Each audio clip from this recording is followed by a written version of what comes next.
to the Jackson Show. Coming up today, the exclusive interview with the elegant Marie Antoinette.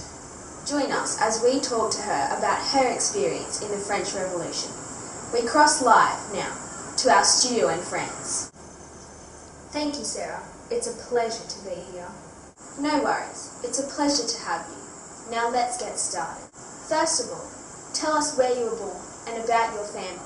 Well, I was born in 1755 in Vienna, named Maria Antoinetta Josepha Joanna, and I was the 15th and last child born in my family. My mother was Maria Theresa, a powerful empress who I looked up to very much, and my father, Francis, was a Holy Roman Emperor. What was it like growing up? When growing up, I was taught a lot about religion and moral principles, but I basically lived a carefree life as a child. However, the death of my father in 1765, when I was just 10 years old, had a huge impact on my life. My two older brothers were left to rule over his empire. When did you first meet King Louis, and what was it like?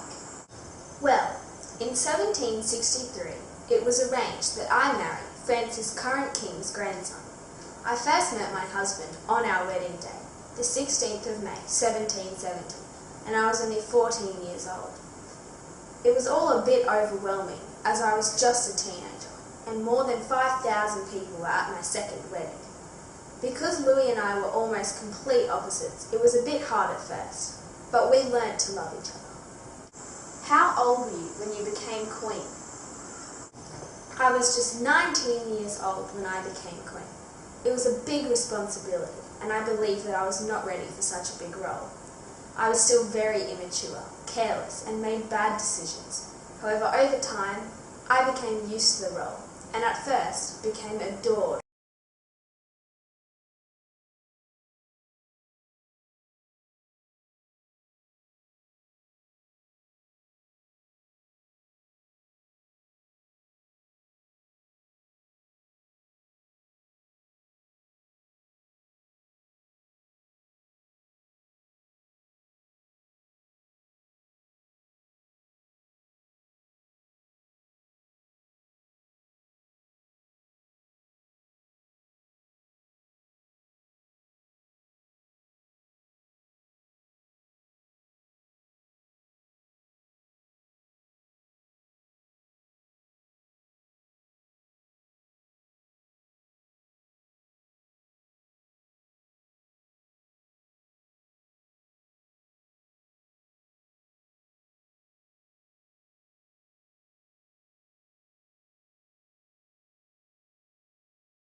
If any harm came to the royal family.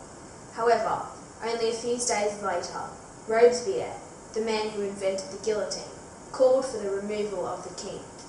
Then, after the fall of the monarchy, the royal family was forced to be placed under the protection of the National Assembly. Then, on January 21st, 1793, my beloved husband was executed. Tell us about your trial in court.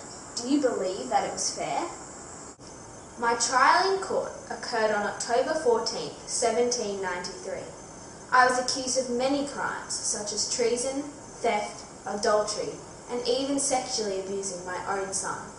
Many of these crimes I did not even commit. They even had my son, who was just 8 years old at the time, testify against me. In my mind, it was very unfair, also considering that it was an all-male jury. It was heartbreaking. The very next day, on October 15th, before 9 male judges, I was found guilty and sentenced to death.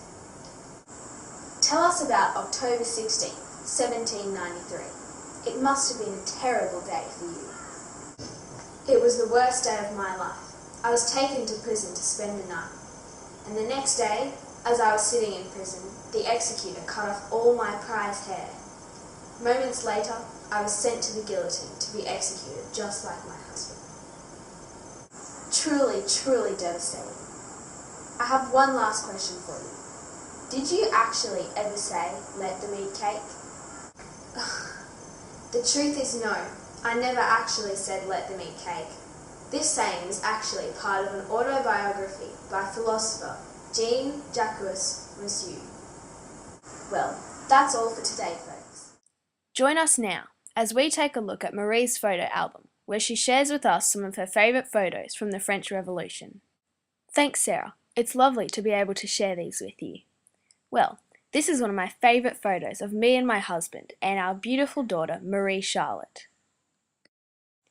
This is me in one of my many elegant dresses.